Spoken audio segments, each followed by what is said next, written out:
G'day technologists, Jameel here, and in this free lesson, I'm going to take you through one of my favorite sales psychology frameworks, the hierarchy of commitment. This is one of my absolute favorite social psychology frameworks. I learned this a couple of years ago and it blew my mind. So in this lesson, we're going to understand what the hierarchy of commitment is, how does it work, and how do we apply this framework, this psychological framework, into selling itself.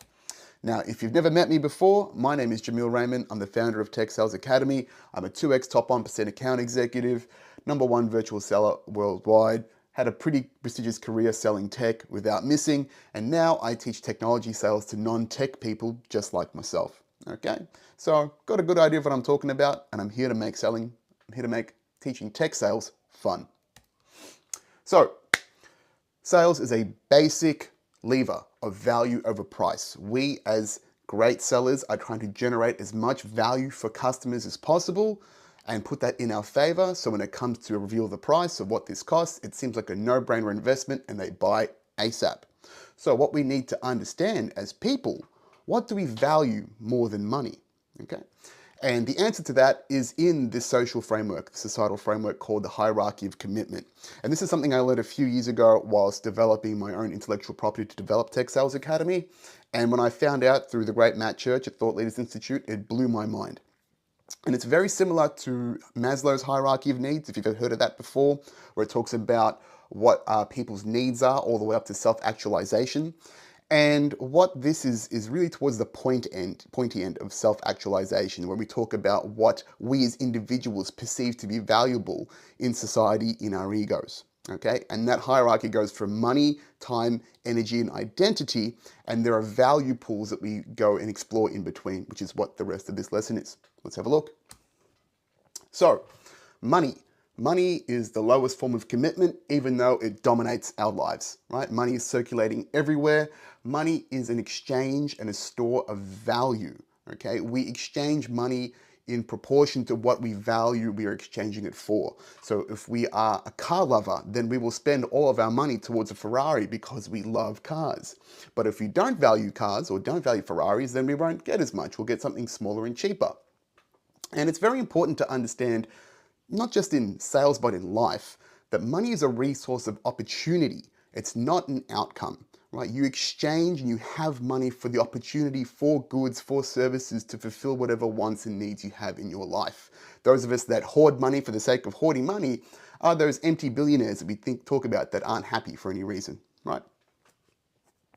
So the first exchange of value in the hierarchy of commitment is convenience, okay? Is that we have money, but we don't have time. We can renew money, we can replenish it, but we cannot replenish our time. So what we do very often in society is exchange money for more time in the form of convenience, right? So for example, you have convenience stores, your 7-Elevens, etc. You've got Netflix. It's much more convenient to be at home in the comfort of your own home, much cheaper than a cinema as well, from what I've recently found. And so we see convenience everywhere. Okay, and how we apply it to ourselves in sellers is that the more convenient that we are in our solutions and the way we service the customer, the more valuable we become to the customers themselves because we are easy to deal with and we solve as many problems as we can at once. So convenience is everywhere and it's the most commonly used value pool, right? In technology, we're always making things faster, more efficient, right? Improving productivity, increasing convenience. Think of things like Amazon's, Prime or Prime Now. We want our things and we want them now. Okay. Next on the hierarchy is the balance between time and energy. And this is really important to understand in a bit more depth. And the value pool in that energy is emotional safety. Okay. So what we need to understand is a couple of things here. It's very important to understand as a tech seller, as a human being, what emotions are, because emotions drive us psychologically and are basically the reasons why we exist in the world. Okay, we are emotional beings first, not logical beings. So when we become irrational, when we become upset, most of the things that we do in our lives, most of the things that hold us back in life is from emotions. It could be fear, it could be anxiety, or we're driven towards something because it's positive, okay? And those emotions, they are energy in motion, okay? Emotions are a form of energy, right? We will talk about this in another lesson, But when you feel the vibe of someone, that is literally someone's emotional energy radiating off them. Big topic. Talk about it another time. But so when we understand that emotions are energy in motion, and we want to, in our lives, have positive energy, right? We want positive energy, we want positive emotions. So loved ones, the people we love, doing things we enjoy, having great experiences, we will give our money and our time in the exchange for good energy. Okay?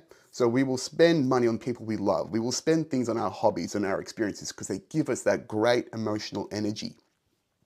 And the emotional energy that we as sellers need to leverage in this is the emotion of trust. Okay? Is emotional safety. Is that customers want to feel safe in the exchanges that they have with us and want to deal with people that they trust to mitigate their emotional risk of feeling bad, of looking down poorly upon by their managers or their people, right? We need to create trusted exchanges with customers as much as we can, and then customers will easily spend their money and their time with us. And we'll dive into that just now. Going into that trust, going into that emotional safety. How do we build that? How do we build emotional safety with our customers? Well, we have to build trusted brands. And something that I teach deeper in Tech Sales Academy is something called the trust formula. And this is a basic formula that's used by marketers and advertisers to develop brands all the time. And basically, that formula is trust equals frequency plus familiarity. And what that means is we develop trusted perceptions of people when we pattern recognize whenever they show up. So when people show up frequently into our lives, we develop a brand of them. And we go, hey, that guy's a certain person, right? So for me, I might be the tech sales guy. If you like other influencers, you know them for that specific term, okay? So we have to develop this brand through consistent, trustworthy actions so customers recognize, hey, every time I show up, these things get done better. This guy seems pretty trustworthy, right? He keeps doing valuable things for me. I like this person. We need to keep reinforcing that in every action we do with customers. The highest form of commitment in our lives and as individuals is identity. Okay, identity is the highest form of personal commitment. What we perceive ourselves to be. What are our titles? Who do we perceive ourselves as? And we reinforce this identity inside our own heads with status, with the perception and these objects and things that reinforce the belief in our head that we are a certain person. So for example, you as a tech seller, you are reinforcing potentially your identity as a great technology seller with the title of being an account executive or a senior account executive. Maybe you've got nice clothes, you've got the nice suit going. Maybe you've invested in some education, such as myself, to improve your skills and reinforce the status and the identity of being a great tech seller. Maybe you've bought a few things to treat yourself. Maybe the nice Rolex, maybe the Tesla, which is the nerd's Rolex, right? These are all reinforcing our identities in our heads. And even now, as you are learning the art and science of technology sales, you are committing your money, your time, and your identity to the perception, to the identity of being a great tech seller, right? You have committed your money in courses, in self-development. You've committed your time in learning. You have pushed through emotional energy, the negativity, the doubt, the imposter syndrome. You have pushed through all of that to go, yes, no, I am this person. I am great at sales. I am going to be good at this. All to reinforce that in your head. And so your CIOs, your CTOs have all gone through that same process, starting from nothing and reinforcing their identities along the way with the title, with the career progress, with the luxuries, just like you, okay?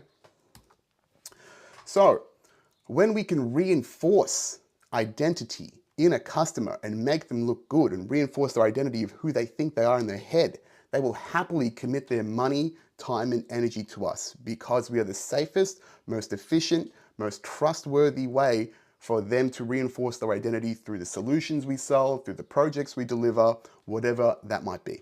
Okay? So that ideal tech solution you want to be designing in your customer's mind is more convenient than the last thing they've had. Okay? How is it faster? How is it more efficient? How does it improve productivity? How does it mitigate risk? Ideally, you are a trusted person in the customer's world. That you are that trusted technology advisor, and if you are not, you are consistently building that perception, that brand by showing up frequently and doing trustworthy, customer-focused actions that benefit the customer. That's how you build a great brand. And then ideally, if you really know the customer well and you know who the technical and financial stakeholder is in the business, you're improving their status. You're making the CIO look good to their bosses. You're making the CTO look good to their bosses. You're making the IT manager look great to their team as well. Okay? So, how do we use this hierarchy in sales? Well, here's the bottom, right? Here's the base of it. You need to be convenient. You need to be able to demonstrate that your solution makes their current job easier than the current form. You need to show the efficiencies that they're gaining.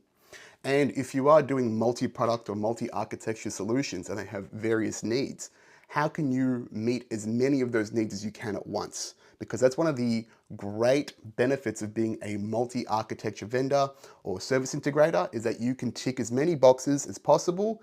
What we like to say in sales is one throat to choke, okay? And very much so, how easy are you to deal with as a person, as a salesperson? Because if you are annoying the customer by making their day harder and making this process more difficult because you don't know what's going on, that's just going to make you less appealing to deal with in future, and they'll find the people that actually make their days and jobs easier. When it comes to developing emotional safety, we are trying to get into the customer's trusted personal network. We are trying to be the who you know. We're trying to get into their world as much as we can, okay? And you can tell that by how much they give you back in the sales process, in the conversation. Are they open with the inner workings of the business? Do they tell you what's really going on inside? Do they give you a little bit of the gossip that's in there? Or are they guarded? Are they giving you minimal answers? Are they not responding in time? Okay, that's a good indicator of where you are and how much they perceive you to be emotionally safe and trustworthy. And maybe you don't have that trust to begin with, but there's someone else in the business have it, e.g. a partner, someone that's been there for longer than you because you're just developing a relationship, but the partner has been there for years, and that's the real relationship that you need to leverage to sell something as a collective, something to consider. And then finally, when it comes to status, you need to be able to understand your customer intimately. What is their professional agenda? What is their personal agenda in the outcome of the solution that you're trying to design for them? Okay, this is really about getting into your customer's head and knowing your customer intimately. Okay, do you understand how this solution makes them look good in those professional and personal agendas? How does this make them look good to their bosses, to their people? Okay, because at the end of the day, we're all accountable to somebody, and we all want to make sure we save face in those situations. And when it comes to, charming and stroking the ego, you need to reinforce the status of your customer. You cannot make them feel dumb. You cannot make them feel stupid or feel less than, right? And that's what happens when you puff yourself up. You go, yeah, I know everything and I'm teaching you the magic of technology. Shut up, mate. You don't. So that's it for this lesson. One of my favorites, absolute, as you can tell. If you would love more tech sales tips just like these, please, there is over 30 free lessons in the Tech Sales Mentorship course, completely free, just like this, telling you what to expect in your tech sales career, how to sell tech as a non-technical seller, and I'll give you a couple of inner circle tips and tricks as well. You can find that at school.com/Tech Sales Academy. If you would like this full sales slide deck and lesson, I will put that in the description. Enjoy. See you next week.